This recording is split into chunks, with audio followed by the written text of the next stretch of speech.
Today we are going to look at thermodynamic relationships and to try to get a handle on how these things are related to one another. So I have given you this table to take home to fill in as I'm doing it with these notes. And so what we're doing is seeing the way change in enthalpy, change in entropy, temperature, change in free energy, how these things affect what kind of relationship they have with the value of K and with this thing called spontaneity, meaning will the reaction move forward without any outside influence. Okay, so we talked about the two driving forces for chemical processes, delta H and delta S, so change in enthalpy and change in entropy. Enthalpy kind of measuring how much stability products have compared to reactants, so how much enthalpy energy they store compared to reactants. And entropy being very straightforward and understandable, meaning order or disorder. Okay, so let's just do it. Now, just bear with me, you'll get it. If a reaction is exothermic, so that means that it has a negative delta H. It's an exothermic reaction. Stronger bonds in the products than the reactants.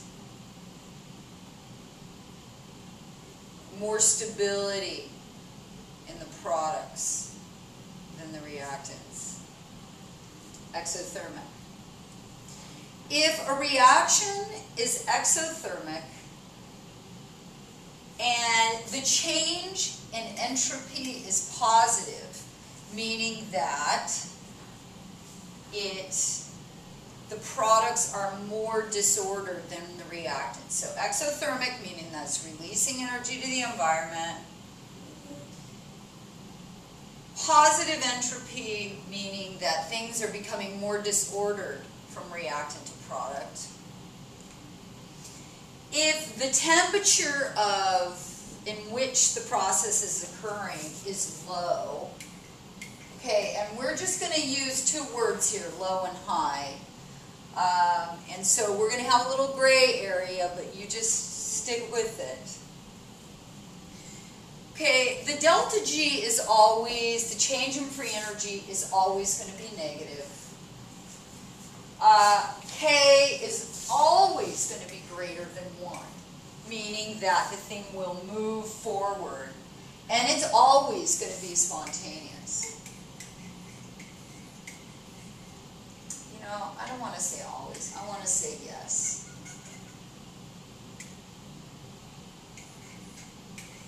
Yes, it's going to be spontaneous.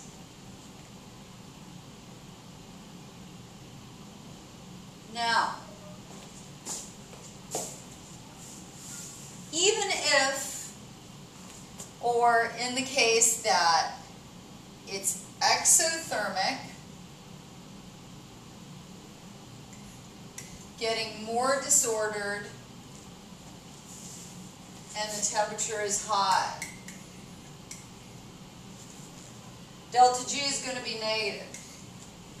K is going to be greater than 1.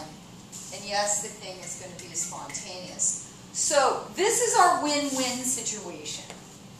Is if the reaction is exothermic and things are becoming more disordered, entropy is increasing, it doesn't matter what the temperature is, low or high. the delta G, the change in free energy, is always going to be negative. K is always going to be greater than 1, and the thing is going to be spontaneous.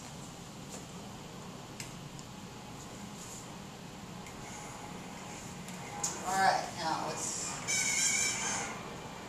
say, make it purple. Now, let's say that we have the opposite conditions. So, the thing is endothermic, meaning it's got to absorb energy to go from reactants to products. That the delta S is negative, meaning that things are becoming more ordered. So the reaction has to absorb energy, and the reactants, from going from reactants to products, we're building more order. It really doesn't matter whether the temperature is low or the temperature is high. This is the double whammy.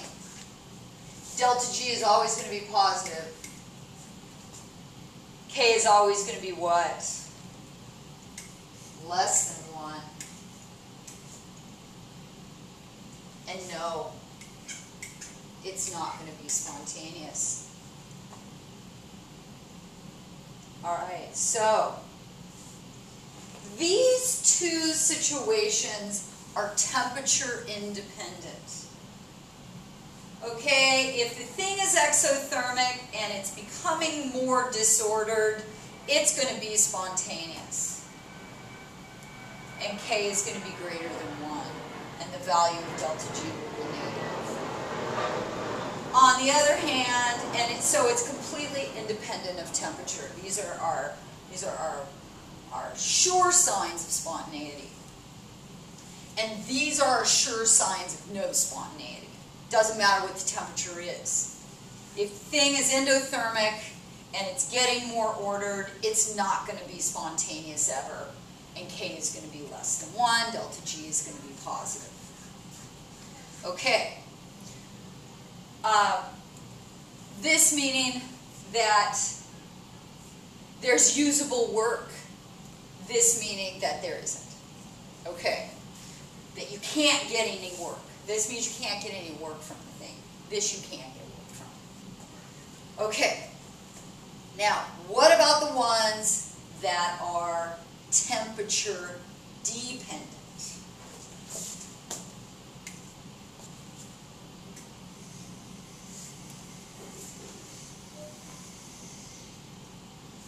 Color shall we make them?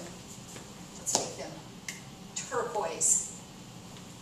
Okay, so let's say that the delta H, the enthalpy change, is positive. So that means the thing is endothermic. But delta S is positive. So this favors spontaneity, but this, get out of there, this does not, right? So when one thing favors spontaneity but the other doesn't in terms of enthalpy and entropy, then the value of delta G, spontaneity, and the value of K becomes temperature dependent. So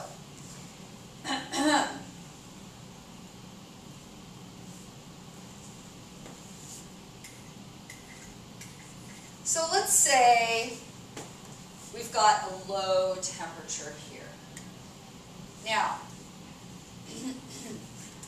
because this thing is endothermic,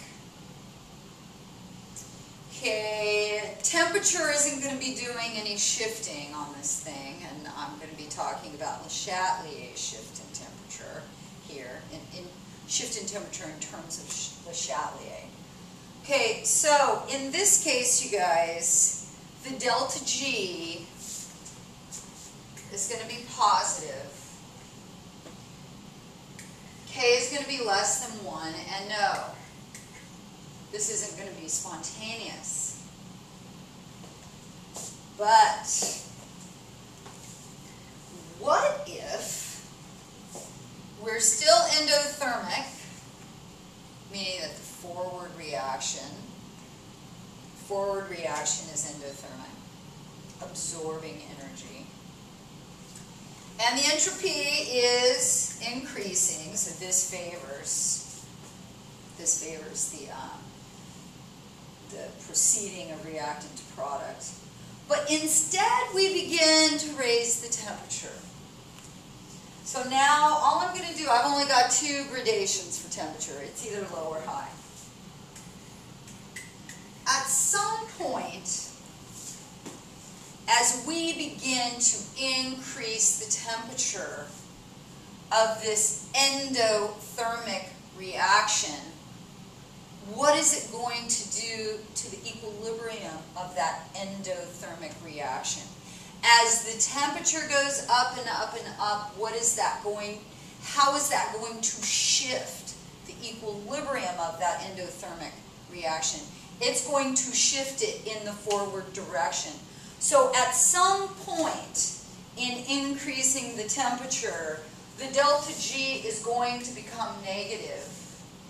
The value of K is going to become greater than 1, and this thing is going to become spontaneous.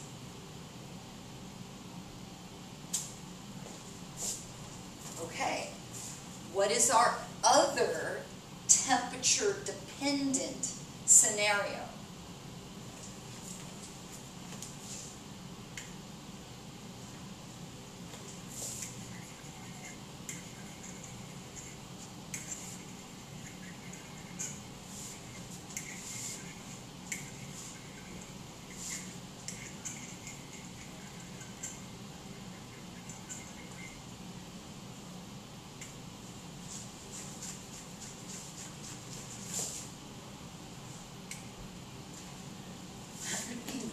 Okay, so this is going to need to go down below. I just don't want to erase this whole thing.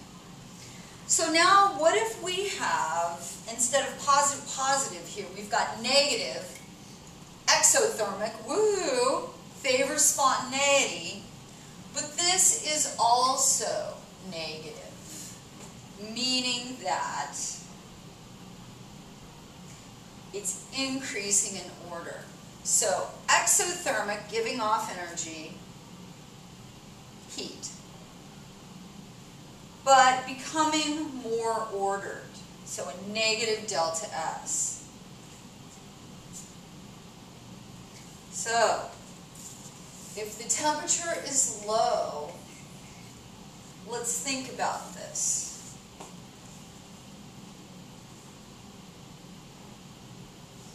It's an exothermic reaction. And if we start to cool this thing, what is that going to do in terms of Le Chatelier's principle? It is going to shift the reaction. It's going to shift the equilibrium in which direction? It's going to shift the thing right, which will make delta G negative. It will make K greater than 1, and yes, it will be spontaneous. But if the thing is exothermic, which favors spontaneity, but the change in entropy is also negative, which means it's getting more ordered. Okay, that means it's temperature dependent. At a high temperature, in this context, okay, you have an exothermic reaction, and if you heat that exothermic reaction, which way is it going to drive that equilibrium position? It's going to drive that thing to the left. Delta G is going to be positive. K is going to be less than 1. And no, this thing is not going to be spontaneous. And so for these situations, where one of these two favors spontaneity and the other one doesn't, then it all becomes temperature dependent. And then what you need to do is you need to think back in terms of disturbing equilibrium with temperature and decide how it is going to affect the